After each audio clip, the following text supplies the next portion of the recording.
అందరికీ నమస్కారం. ప్రభుత్వ పథకాల అప్డేట్స్ ముఖ్యంగా ఇందిరమ్మ ఇళ్లకు సంబంధించి ప్రతి అప్డేట్, ప్రతి డౌట్ క్లియర్ చేస్తూ మన ఛానల్‌లో వీడియోస్ అయితే వస్తాయి. తప్పకుండా సబ్స్క్రైబ్ చేసుకోండి. వీడియోస్ అయితే లైక్ చేస్తూ ఉండండి.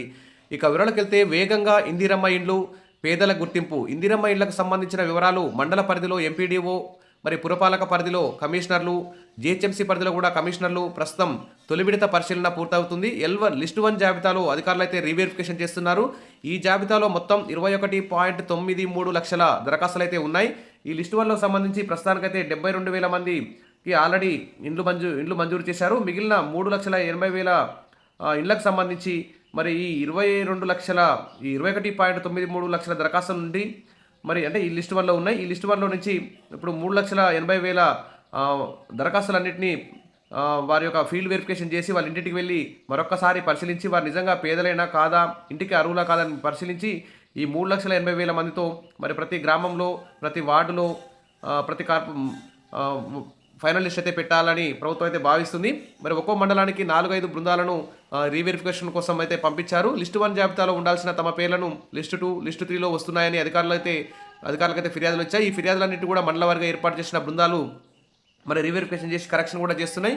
మరి యుద్ధ ప్రాతిపదికన లబ్ధిదారులను ఎంపిక చేయాలని, కలెక్టర్లు మరింత క్రియాశీలకంగా వివరించాలని మంత్రి పొంగులేటి శ్రీనివాసరెడ్డి తెలిపారు. ఎలాంటి అక్రమాలకు తావు లేకుండా మరి ఇందిరమ్మ ఇళ్ల ఎంపిక ప్రక్రియ అయితే చేపట్టాలని, దాదాపు ఈ 2-3 రోజుల్లో లబ్ధిదారుల ఎంపిక ప్రక్రియను పూర్తి చేయాలని సూచించారు.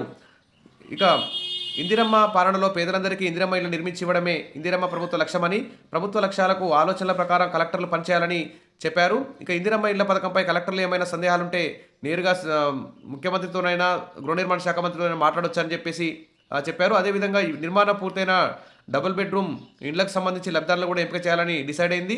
అసంపూర్తిగా ఉన్న డబుల్ బెడ్రూమ్ ఇళ్లను కూడా కాంట్రాక్టర్లు పూర్తి చేయకపోతే లబ్ధిదారులే పూర్తి చేసుకునేలా చర్యలు తీసుకోవాలని కూడా చెప్పారు. ఈ విధంగా ఇందిరమ్మ ఇళ్లకు సంబంధించి అర్హుల ఎంపికలో మరి గ్రామాల్లో రీవెరిఫికేషన్ ప్రక్రియను అధికారులు అయితే ప్రారంభించారు. మరి ఈ ఆర్థిక సంవత్సరంలో ప్రభుత్వం ఒక్కో నియోజకవర్గానికి 3,500 ఇళ్లను ఇవ్వాలని నిర్ణయం తీసుకుంది. మరి ఇప్పుడు గతంలో జాబితాను ప్రకటించిన గ్రామాలు మినహాయించి ఆయా మండలాల్లోని మిగిలిన అన్ని గ్రామాల్లో కూడా అర్హుల ఎంపికపై దృష్టి అయితే పెట్టారు. రాష్ట్ర వ్యాప్తంగా అందిన దరఖాస్తుల మేరకు ఇందిరమ్మ ఇళ్ల యాప్ ద్వారా గతంలోనే దరఖాస్తుదారుల ఇళ్లకు వెళ్లి పూర్తి వివరాలు అయితే సేకరించారు. మళ్ళీ ఒకసారి ఆ దరఖాస్తుదారులను మళ్ళీ 3 జాబితాలు విభజించారు కదా. ఇప్పుడు లిస్ట్ 1లో ఉన్నటువంటి దరఖాస్తుదారులన్నింటినీ కూడా మళ్ళీ ఒకసారి పరిశీలిస్తారు. మరి ఇందిరమ్మ ప్రజాపాలనలో ఇళ్లను నిర్మించి ఇవ్వడమే ప్రభుత్వ లక్ష్యమని, దాదాపు ఈ 4-5 రోజుల్లో ఖచ్చితంగా ఇందిరమ్మ ఇళ్లకు సంబంధించి ఫైనల్ లిస్టు రాష్ట్ర వ్యాప్తంగా పెట్టే అవకాశం ఉందని చెప్తున్నారు.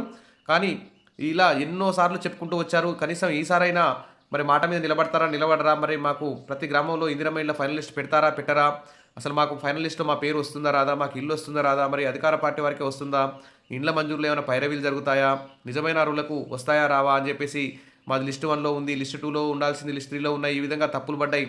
ఎవరికి చెప్పినా ఎవరు పట్టించుకోవడం లేదు.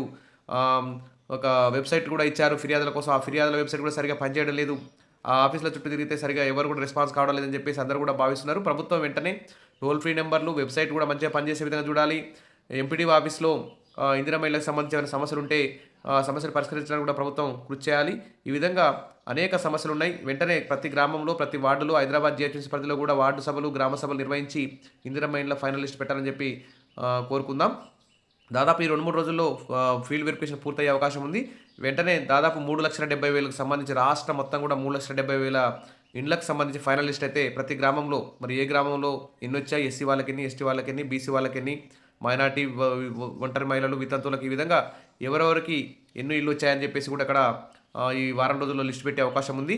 ఇక 80% ఏమో ప్రభుత్వం గ్రామ సభల ద్వారా ఇస్తారు. ఇక 20% ఏమో స్పెషల్ కోటా కింద ఇండ్లు ఇచ్చే అవకాశం ఉంది.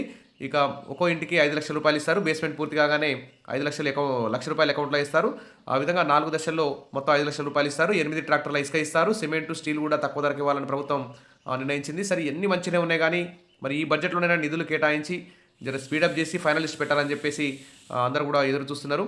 Wish all the best. Ugadi వరకైనా ముగ్గుపోసే విధంగా మరి ప్రభుత్వం చర్యలు తీసుకుంటుందని చెప్పి అందరూ కూడా ఎదురు చూస్తున్నారు.